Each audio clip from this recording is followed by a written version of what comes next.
Hi everyone! Welcome to Kairos Moments. My name is Bel Miranda. Kumusta po ang lahat? Kumusta ang mga galing sa bakasyon?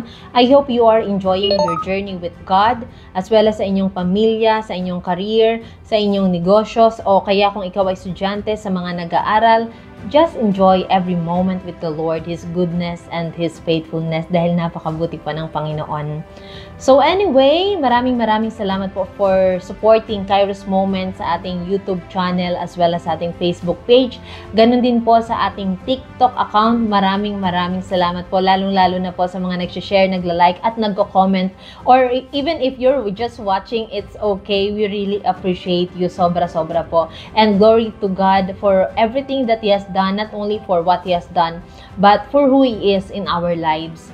So anyway, for this episode, let's talk about nakalimutan ko na pero ang Diyos hindi nakakalimot. Now let's read Psalm 100 verse 5.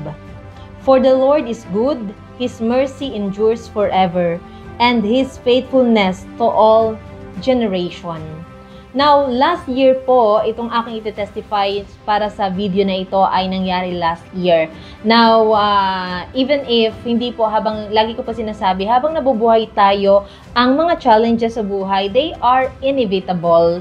Kasi, we are, nasa testing po kasi tayo. And glory to God, we praise God for that challenges. At kung doon tayo minsan nagmamature, nag-grow tayo. And what is important is for every trouble na na-encounter natin, ay andyan pa rin, sinasamahan pa rin tayo ng Panginoon. Now, last year, we had this, I may say, it was not, sa unang tingin, of course, ang una kong impression or expression, pag may mga pangit na nangyayari, lalo na pag nakakaranas po tayo ng injustice, ay lalo na pag malaki yung effect po sa atin or malaki ang in-invest natin not only sa time but also sa money and also sa effort. Now, okay, I cannot elaborate kasi ng sobra-sobra dito sa video kasi medyo confidential po ito kasi may mga involved. Pero last year po, we have experienced that injustice. Injustice sa punto na I remember, I think I shared in some videos na the Lord ay nag-advance na sa amin ng word in Proverbs 21:21 that He who pursue righteousness and love finds life, prosperity, and honor. So, I thought it was just okay, the word of God. Pero yun pala yung righteousness, talagang lalakaran mo na if dalawa po yan, sa buhay may testing, may temptation. Pero God doesn't tempt us, but He is testing us, testing of our heart. Now, pwede naman may mga opportunity na mag-compromise po kami last year. And I mentioned sa iba ko pong testimony na may involved kasi na na ibang tao na anyway, hindi po para siraan na I'm not going to mention a name. Pero someone who is na may mataas na katungkulan. But anyway, hindi naman natin kailangan manira ng tao. But kundi sasabihin lang po natin ang katotohanan.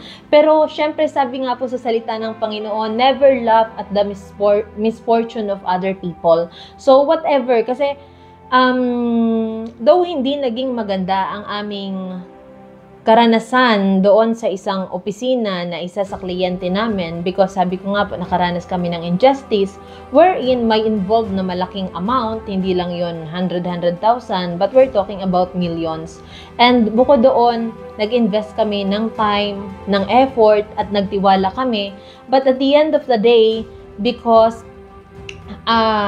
kumbaga sa business na namin yun kami yung para sa amin dapat yung project, but unfortunately, nagkaroon nga po ng hindi, because we don't do, how will I say this? I just want only to be honest with you. We don't do under the table. We don't give. We don't compromise because naniniwala kami ng pagpapala ay galing sa Panginoon. Hindi mo kailangan manapak ng tao. Hindi mo kailangan mandaya.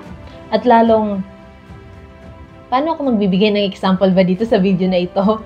Please forgive me kung ang dami kong paikot-ikot kasi hindi ko alam kung paano i-express ang aking sarili na hindi ako mag-name drop. Of course, I avoid that. I just want only to bring glory to God.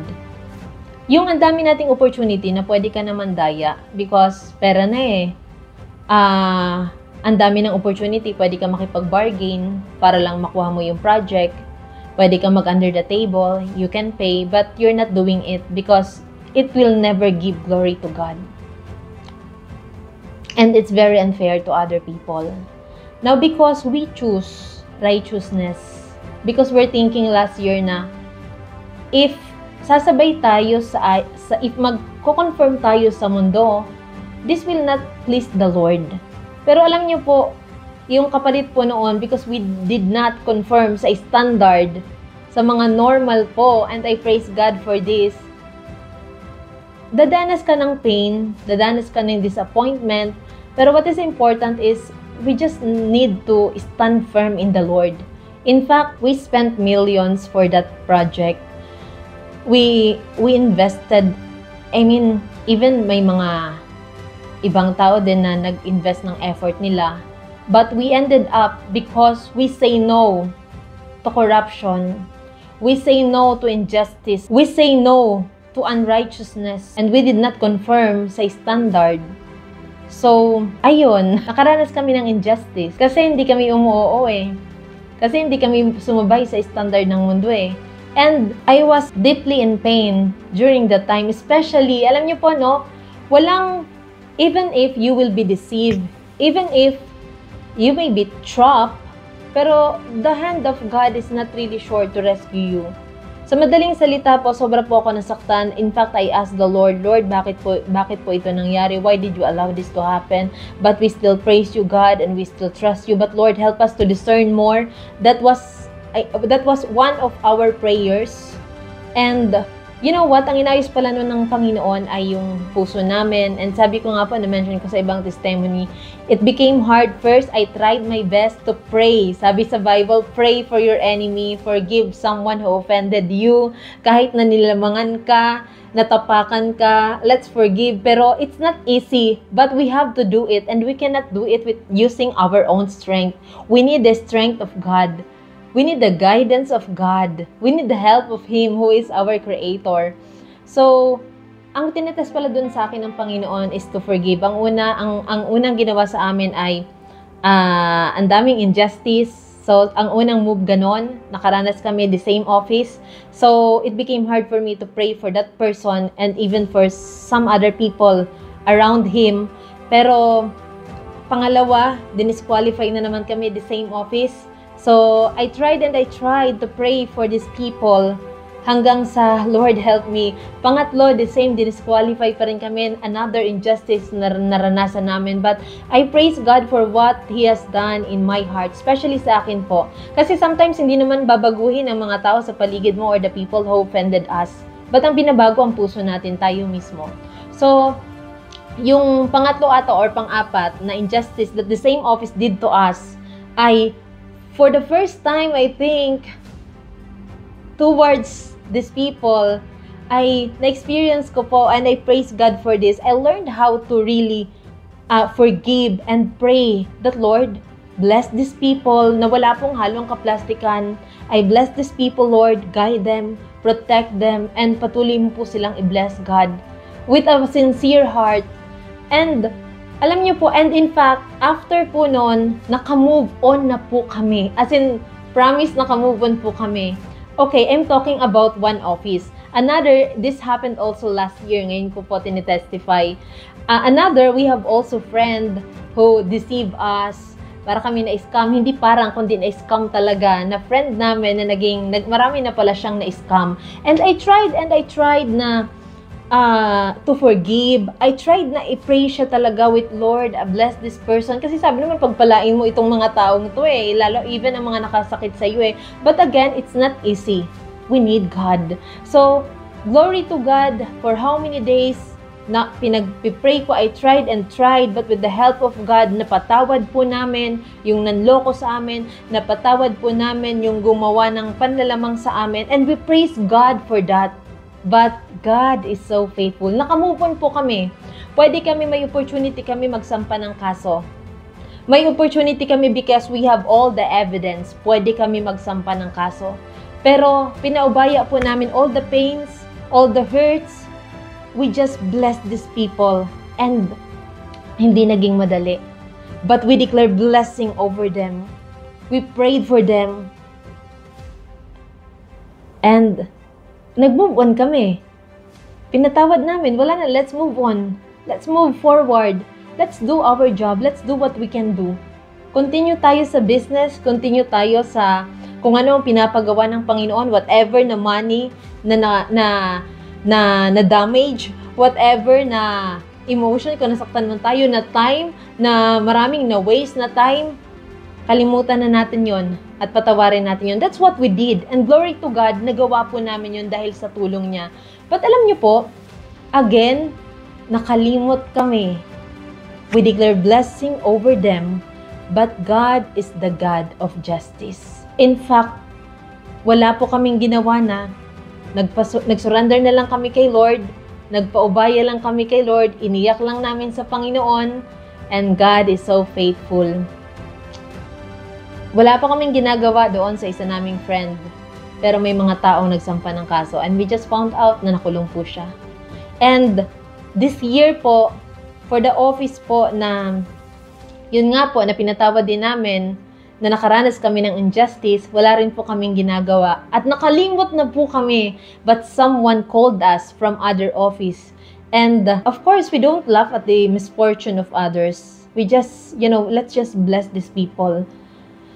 And we just found out na yung project na para sa amin ay na ginawa sa amin, na kinalimutan na namin, ay ngayon pala, magwa 1 year na po ang nakalipas, pero ngayon po ay nagkakaroon ng investigation. Again, nakalimutan na namin, pero ang Diyos hindi nakakalimot.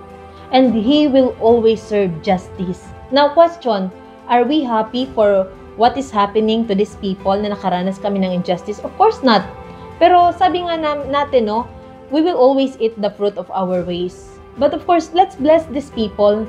And ang importante ay hindi nagkukulang sa atin ang Panginoon at nakikita natin na tapat ang Panginoon at laging rescue ang Diyos. Hindi si Lord pipikit sa mga injustice na nararanasan natin. God is so faithful. He will always defend us. So we just praise God for that. And in fact, we were surprised nung nakareceive po kami ng call na what? Why?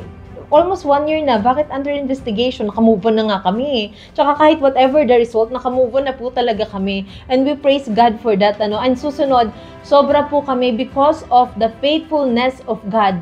Marami man ang what do you call this, na damage na fund, na damage na mga pinagawa namin, nag-investment kami or whatsoever, natapakan man kami. Pero grabe ang Diyos mag-return to what we have lost. Grabe ang Diyos mag-restore. Just remain faithful to God because He is so faithful. Now, question, nakakalimot ba ang Diyos? Yes, nakakalimot ang Diyos. Nakakalimutan ng Diyos ang mga palpak at sablay natin na desisyon sa buhay. Nakakalimutan nga ng Panginoon ang ating mga kasalanan kapag humihingi na tayo ng tawad sa Kanya. Pero one thing is certain, hindi nakakalimot ang Diyos sa Kanyang mga pangako sa atin, to prosper us and not to harm us, to give us a long life and to satisfy us. At hindi nakakalimot ang Diyos sa mga luha na inialay natin sa Kanya. Every time that we are praying sa Kanya, every time na lumalapit tayo sa Kanya, hindi nakakalimot ang Diyos sa oras na tumatawag tayo sa Kanya, at sa oras na nagtitiwala tayo sa Kanya. Hindi nakakalimot ang Diyos sa mga pinanalangin natin para sa ating sarili, para sa ibang tao at para sa ating pamilya. Hindi nakalimutan ng Diyos ang pagtitiwala natin sa Kanya at pag-o-offer natin sa Kanya ng ating dream, ng ating life, ng ating pain. And it is only a proof that we trust Him. Maraming pangit na, we have a bundle of flaws and imperfection. Hindi naman tayo perfecto. And God is not looking for people who are perfect. But He's looking for people na ang puso ay in tune sa Kanya. Na sincere sa Kanya. Na humble sa Kanya. Looking for people na marunong magpatawad. This is the truth. Alam na alam ng Diyos how to restore us. Alam na alam ng Diyos kung kailan tayo mangangarap, kung kailan tayo madadapa. Pero alam na alam ng Diyos kung kailan pagagalingin ang sugat sa ating mga puso. All we need to do is to surrender our pain, our dream, our life to Him, and keep trusting God. He's not just available, but He is capable to rescue us. Ang mga broken sa buhay natin, kayang-kaya niya i-fix. Let us continue to trust God. Again, God loves justice, righteousness, and kindness.